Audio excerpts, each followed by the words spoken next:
NATO and Ukraine will hold emergency talks next Tuesday, following an attack on a military facility in central Ukraine.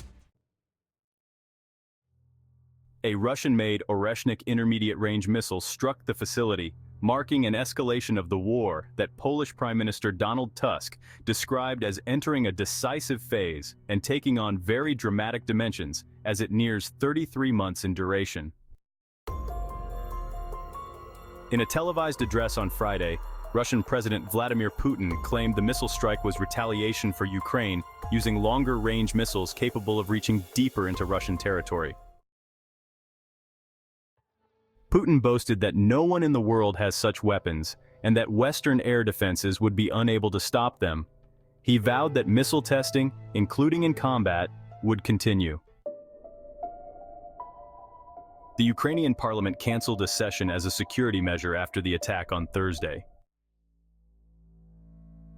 Military officials said the missile that hit Dnipro had reached Mach 11 speed and carried 6 non-nuclear warheads, each releasing 6 submunitions.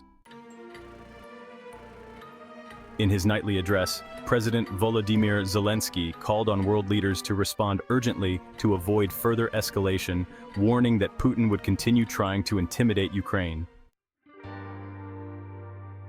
Zelenskyy said Ukraine was already working to develop new air defense systems to counter the threat. Meanwhile, Ukrainian media reported that 60,000 Russian troops are currently active in Kursk, attempting to push the Ukrainian military out of the territory. Czech Foreign Minister Jan Lipavský called the missile strike an escalatory step and an attempt by the Russian dictator to scare the population of Ukraine and to scare the population of Europe. He expressed support for providing Ukraine with the necessary air defense systems.